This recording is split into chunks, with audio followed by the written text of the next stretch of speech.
Gue mau tekankan aja bahwa ayo teman-teman mahasiswa, kalau memang ada ide, segera realisasikan ide tersebut untuk membuka usahanya. Jadi sebaik-baiknya ide, memang ide yang terbaik itu adalah ide yang dipraktekkan, ya, langsung diaplikasikan. Nah, yang menjadi ketakutan atau kekhawatiran kita selama ini adalah terlalu banyak mahasiswa dalam lingkup kampus yang mereka pada saat memulai usaha itu berpikirnya terlalu jauh gitu ya, berpikirnya terlalu kompleks gitu ya, sehingga ketika banyak memikir mereka menemukan banyak kekhawatiran-kekhawatiran apabila seandainya dari rencana mereka ada yang gagal, ada hambatan-hambatan. Pada akhirnya mereka hanya sibuk memperbaiki rencana mereka dan lupa untuk action.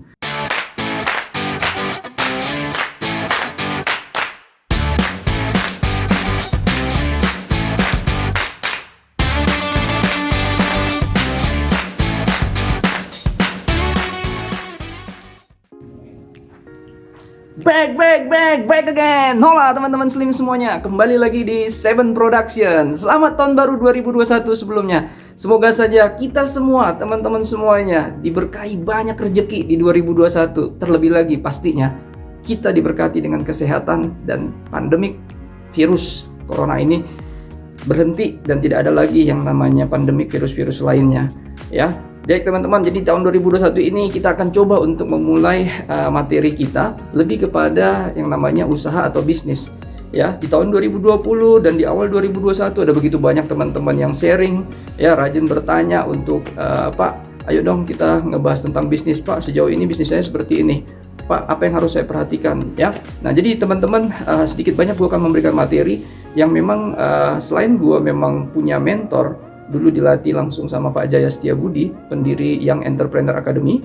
Ya, di sini juga gue akan mencoba untuk membagikan apa yang sudah gue dapatkan dari mentor gue Pak Jaya Setiabudi. Ya, adapun materi itu adalah bersifat apa-apa saja hal yang sebenarnya harus kita perhatikan ketika kita mau membuka usaha.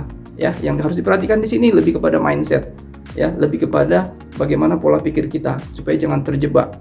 Ya, karena bagaimanapun juga orang sering kali membenturkan antara cara berpikir dalam berbisnis untuk akademisi dan praktisi bisnis di luar sana.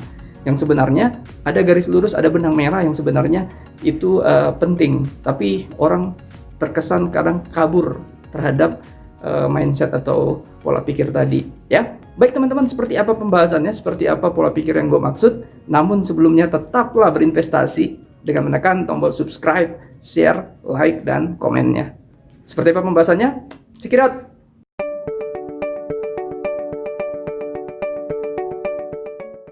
Nah, baik teman-teman, jadi adapun mindset pertama yang gue pingin sharing di sini adalah bahwa gagal dalam berencana itu sama dengan berencana untuk gagal.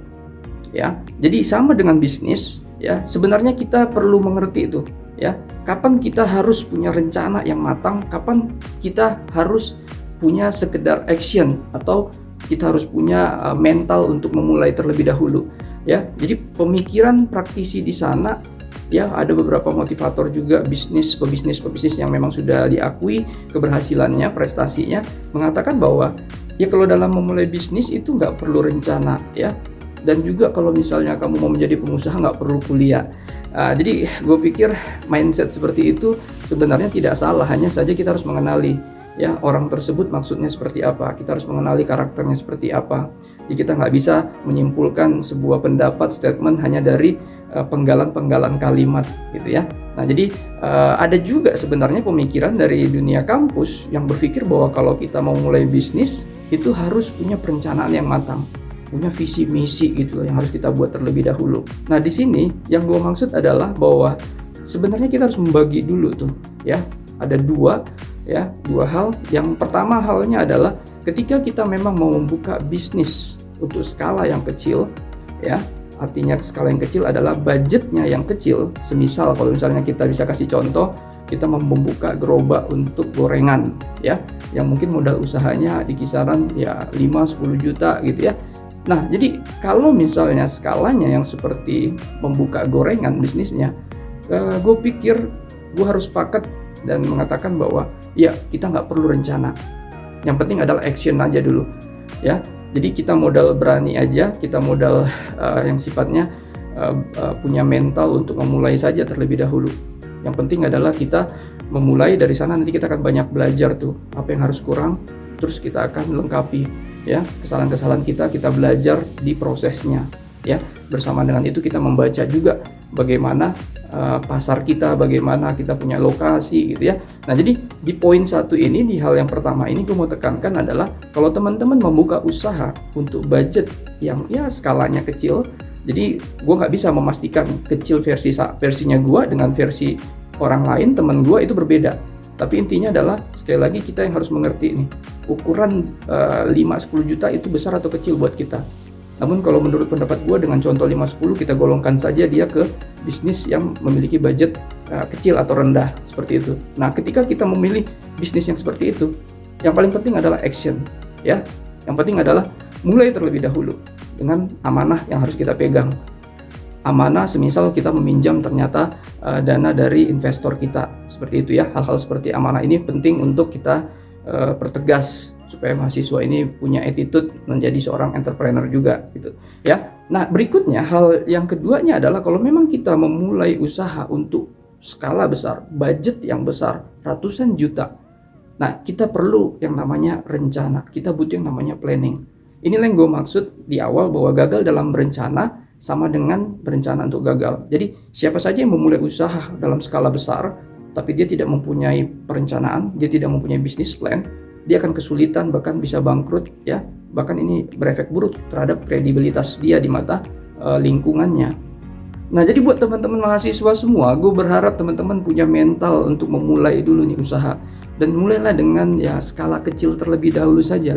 Nah, jadi di sini di poin ini gue mau tekankan aja bahwa ayo teman-teman mahasiswa, kalau memang ada ide, segera realisasikan ide tersebut untuk membuka usahanya. Jadi sebaik-baiknya ide, memang ide yang terbaik itu adalah ide yang dipraktekkan ya, langsung diaplikasikan. Nah, yang menjadi ketakutan atau kekhawatiran kita selama ini adalah terlalu banyak mahasiswa dalam lingkup kampus yang mereka pada saat memulai usaha itu berpikirnya terlalu jauh gitu ya, berpikirnya terlalu kompleks gitu ya, sehingga ketika banyak memikir, mereka menemukan banyak kekhawatiran-kekhawatiran apabila seandainya dari rencana mereka ada yang gagal, ada hambatan-hambatan. Pada akhirnya mereka hanya sibuk memperbaiki rencana mereka dan lupa untuk action ya. Jadi teman-teman, ayo, menurut pendapat gua, aset terbaik, modal terbaik ketika memulai bisnis adalah kita punya mindset terlebih dahulu, mentalitas kita, mental kita seperti apa nih untuk memulainya ya. Jadi ketika kita memang sudah yakinkan diri kita, mulai saja terlebih dahulu, melangkah saja, take action ya. Setelah itu jangan terlalu banyak rencana ya, jangan terlalu banyak rencana ya. Jadi ketika sudah mulai besar, ketika kita memang perlu yang namanya membuat semacam SOP atau sistem dari bisnis kita, nah baru di situ kita mungkin akan lebih banyak berbicara tentang rencana-rencana ya. Nah, ini akan sedikit berbeda sekali lagi ketika kita memulai usaha yang skalanya besar, di mana kita menuntut yang namanya mungkin kalau di bahasa kampus itu ada strength-nya, ada weakness-nya gitu ya, baca opportunity-nya, ancaman atau threat-nya seperti apa. Nah, ini yang harusnya perlu dimengerti oleh teman-teman mahasiswa.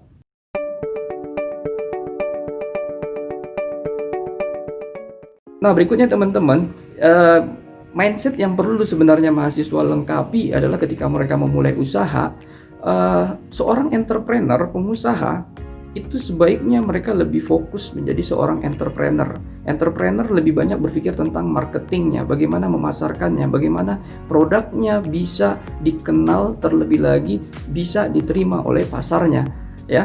Nah, jadi harapannya jangan sampai mahasiswa ini terlalu lama menjadi orang yang multitasking pada saat memulai usaha pertama kali ya. Kalau memang keterbatasan sumber daya manusia ya, di awal kita mungkin boleh saja memulai dengan sendiri ya. Hampir sama mungkin kayak gue pada saat memulai usaha yang Seven Production channel ini ya, gue yang mencoba untuk mengambil videonya sendiri, gue yang mengedit gitu ya, sampai gue memasarkan ya. Tapi tidak boleh terlalu lama. Bagaimanapun juga menjadi seorang entrepreneur harus berpikir bagaimana usahanya ini cepat berkembang ya, cepat berkembang, terlebih lagi cepat dapat profit gitu ya. Dan berikutnya kita akan melihat berapa kesempatan-kesempatan, peluang-peluang bisnis lainnya tuh ya. Jadi teman-teman, kekuatan fokus ini harus kita kenali. Ingat ya, ilustrasinya adalah matahari aja yang sebagai sumber dari segala sumber energi ya di dunia ini, itu butuh yang namanya titik fokus ketika harus membakar benda atau barang atau daun yang ada di bumi itu. Jadi kita pun kalau memang mau mencapai targetnya lebih cepat dan lebih mudah lagi, kita harus mempunyai titik fokusnya. Ya, jadi perlu menjadi multitasking di awal karena kita memiliki keterbatasan terutama sumber daya manusia dan mungkin dana, silakan saja. Tetapi teman-teman jangan terlalu lama. Bagaimanapun juga kita harus berani itu yang namanya mendelegasikan tugas, mempercayakan orang lain untuk mengerjakan sebagian dari tugas-tugas kita. Dan tugas yang paling penting untuk teman-teman sebagai pemilik usaha atau entrepreneur adalah bagaimana kamu harus fokus terhadap marketing. Bagaimana kamu harus bisa mengemas produk kamu ini menjadi produk yang berbeda, terlebih lagi berbeda yang bermanfaat. Bermanfaat buat siapa? Bukan buat kita selaku pemilik usaha, tetapi kepada konsumen kita. Nah, pastinya kalau ketika kita memang memulai usaha ini untuk pertama kalinya, pastinya akan banyak tuh hambatan-hambatan, masalah-masalah, kita dipusingkan dengan hal yang menjadi kebingungan-kebingungan kita. Yang gue mau katakan adalah mindsetnya, kita harus fokus kepada market dulu, jangan produk dulu. Ya, teman-teman mahasiswa ada begitu banyak ya yang mencoba untuk memiliki usaha di dunia kampus, namun karena mungkin lingkungannya mengajarinya seperti apa, pada akhirnya mereka sibuk membenahi yang namanya produknya terlebih dahulu dan terlalu lama gitu ya. Nah, kalau misalnya contohnya berbisnis konveksi baju seperti itu ya, nah mereka sibuk untuk membuat model-model macam-macam desain terlebih dahulu banyak seperti itu ya. Yang sayangnya itu yang menjadi masalah adalah terlalu lamanya mereka hanya untuk berpikir mengerjakan yang namanya produk dari bisnis mereka. Harapannya teman-teman, kalau gue boleh bisa kasih saran, yang paling penting menjadi entrepreneur adalah bisa kok kita menjadi atau bisa kok kita untuk mencari pasar terlebih dahulu baru memperbaiki yang namanya produk kita. Contohnya saja kalau baju tadi, ya udah kita punya sosial media begitu banyak ya, kita punya banyak lingkungan teman-teman kampus, dosen-dosen kita ya, dan juga lingkungan kos-kosan kita. Kita bisa memperkenalkan kepada mereka, ini desain kita, ini modelnya ya.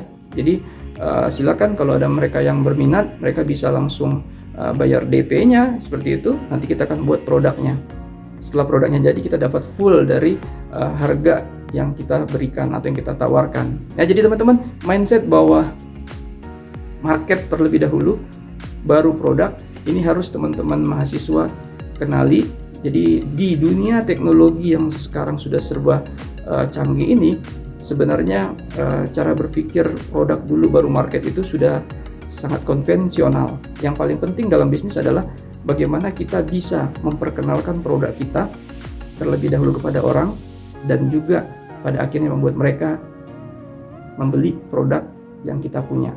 Nah, contoh lainnya juga sama seperti mahasiswa-mahasiswa kita di lingkungan kampus vokasi perhotelan seperti sekarang ini, di mana memang kita ada mahasiswa tata boga gitu ya, mahasiswa kulineri gitu ya, yang memang produk-produknya adalah makanan.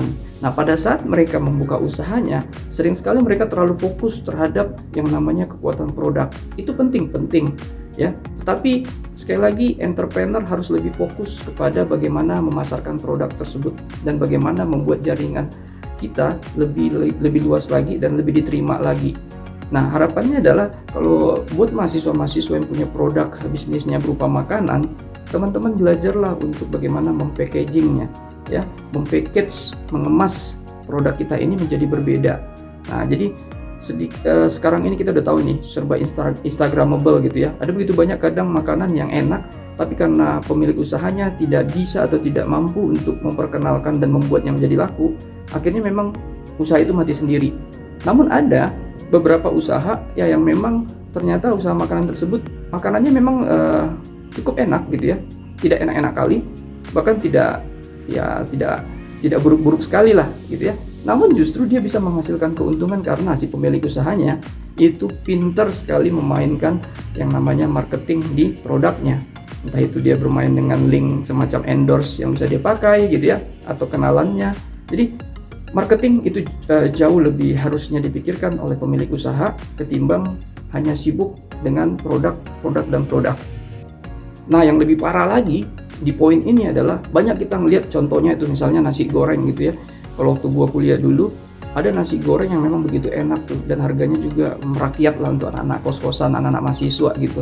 Nah, yang parahnya adalah ketika memang si chefnya, si tukang jago masaknya ini ya dia harus cuti, harus tidak operasional pada satu hari, pada akhirnya omsetnya juga akan hilang.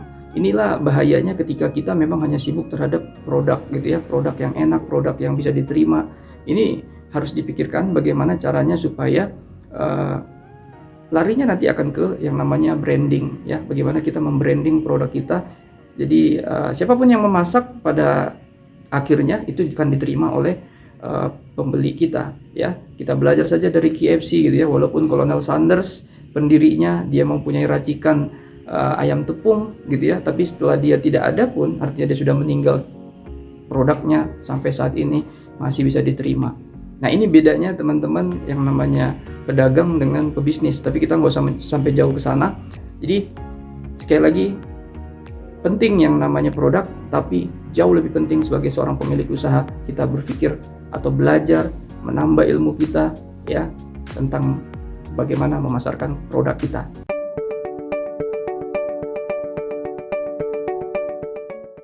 Nah baik teman-teman, yang terakhir gue pastinya tidak akan bisa lupa ajaran mentor gue Pak Jaya Setiabudi tentang yang namanya tangga entrepreneur, seperti itu ya. Jadi ada 5 anak tangga yang harus kita ketahui bahwa untuk kita lewatin kalau ketika kita sudah memilih menjadi seorang entrepreneur ya. Nah jadi tangga yang pertama itu adalah, kalau kita bisa buat anak tangganya, yang pertama adalah survive gitu ya. Jadi ingat teman-teman, ketika memulai usaha pertama kali jangan berpikir untuk bagaimana meraup untung sebanyak-banyaknya, sebesar-besarnya terlebih dahulu ya. Kita harus benar-benar mengerti bahwa ketika kita memulai usaha, kita mengerti bahwa tujuan usaha memang profit gitu ya. Tapi sekali lagi di awal sebaiknya kita harus berpikir bagaimana bisa survive, bagaimana bisa bertahan bisnis kita ini. Nah jadi 1 tahun mungkin ya kita harus benar-benar berpikir bisa bagaimana bisnis kita ini bisa bertahan, karena ada begitu banyak kompetitor, ada begitu banyak faktor-faktor eksternal dan juga internal yang siap membuat kita bangkrut ya. Jadi tangga pertamanya adalah survive. Ketika teman-teman dapat profit yang sifatnya besar mendadak gitu ya, jangan langsung sifatnya dikonsumsi untuk hal yang lainnya. Pastikan dia hanya bisa dikonsumsi untuk bagaimana si usaha bisa bertahan hidup ke depannya. Nah, setelah tangga survive, tangga keduanya, anak tangga keduanya itu adalah namanya profiting ya, profit. Jadi teman-teman ketika kita memang sudah taruhlah menjalani 1 tahun, kita sudah berpikir bahwa kita sudah cukup bisa untuk bertahan hidup, kita baru di sana berpikir bagaimana menambah pundi-pundi pendapatan kita. Bagaimana yang tadinya misalnya pendapatan kita 10 juta seandainya profitnya gitu ya, bagaimana kita membuat jadi double income, double profit menjadi 20 juta di bulan berikutnya, atau bahkan sampai 30 juta. Nah jadi teman-teman, setelah kita berhasil membuat yang namanya double income atau triple income ya, kita harus berpikir nih, usaha ini harus punya sistem yang bisa nantinya dijual. Artinya benar-benar kita harus merapikan manajemen kita ya. Sistemkanlah semua, atau bahasa orang-orang hotel itu namanya SOP ya, standar operasional prosedur ya. Kalau misalnya kita punya tempat makan, seandainya tamu itu datang pertama kali, apa yang harus kita lakukan? Sistemkan hal seperti itu ya. Seorang ya aser atau penerima tamunya harus bertindak seperti apa, mengucapkan seperti apa, ketika mereka mau duduk kita harus melakukan seperti apa ya. Ini harus semuanya disistemkan. Alangkah lebih bagusnya kalau sistemnya unik, sehingga akan menjadi getok tular, orang akan memperbincangkannya ya. Jadi uniknya juga harus unik-unik yang bermanfaat. Nah ini harus teman-teman pikirkan, tangga entrepreneur ketiga. Nah setelah sistemnya sudah mantap, sistemnya sudah bagus, bukan hanya sekedar sistem yang ada di operasional, tetapi juga di keuangannya, termasuklah sistemnya di marketingnya, teman-teman bisa ke tangga yang keempat yang namanya multiplying ya. Inilah yang biasanya kita lihat ada beberapa usaha sudah membuka cabang ya, tapi kalau di multiplying ini sebenarnya lebih bagus buat mereka kita katakan membuka franchise ya. Yang setahu gua franchise itu biasanya dia harus melihat usia dari usaha kita ini minimal 5 tahun ya. Jadi artinya dengan 5 tahun tersebut mau dilihat apakah kita sudah sifatnya sudah bisa survive, artinya sudah bisa punya jam terbang yang baik untuk bisa menjual kita punya sistem ya. Dan setelah kita memiliki banyak cabang-cabang, kita memiliki atau sudah bisa menjual franchise kita kepada orang-orang di daerah kita atau di luar dari daerah kita, bahkan ke luar negeri, barulah kita ke tangga yang terakhir yang namanya mastering. Di situ kita akan dikenal tuh orang yang master, ya. Ini akan enak karena branding kita, brandnya kita, image yang ada di benak si orang-orang sekitar kita mengenal kita seperti apa mastering kita, ya, seperti apa kita punya kekuatan di usaha kita. Nah, dengan menjadi mastering ini kita bisa melihat nih contoh-contohnya seperti pemilik Starbucks, ya, Howard Schultz, ya, dia mastering dalam hal coffee shop gitu ya, atau misalnya restoran cepat saji, ya sudah pasti KFC itu ya, mastering di sananya. Nah, teman-teman juga ketika teman-teman sudah bisa menjadi master gitu ya, menjadi sudah menjadi ahli di satu bidang usaha yang teman-teman memang tekunin, ini akan membuat teman-teman punya banyak keuntungan, terlebih lagi punya image yang baik di mata-mata investor. Jadi kalau ada banyak investor yang ingin bekerja sama dengan teman-teman, kepercayaan mereka, ya pasti itu akan sangat-sangat meningkat. Dan ini akan bagus untuk memperbesar teman-teman punya pendapatan dalam bisnis. Hal ini yang harusnya teman-teman ketahui, bahwa semuanya ada tangganya, semuanya itu ada langkah-langkahnya. Jadi jangan langsung kita terkecoh bahwa bisnis adalah tujuannya untuk mendapatkan keuntungan, sehingga pada saat 1 bulan pertama usaha kita memperlihatkan banyak pendatang, banyak konsumennya, kita sudah langsung merasa bahwa wow, ini sudah bagus ya. Namanya bisnis itu dia lebih fluktuatif pergerakannya, kadang kita turun, kadang kita naik sekali, kadang kita turun, kadang kita naik lagi ya. Jadi dia sifatnya akan sangat-sangat berubah terus sampai kita benar-benar bisa menemukan pola terbaik ya, dengan tangga-tangga entrepreneur tadi yang sudah kita bicarakan, seperti itu ya teman-teman. Semoga saja ini ketiga mindsetnya bisa membekali teman-teman dan bisa banyak bermanfaat. Bagaimanapun juga kita butuh sebuah pengertian, kita butuh sebuah pemahaman tentang bagaimana menjalankan usaha ya, dan bagaimana kita harus bisa bertahan dengan usaha yang sudah kita pilih.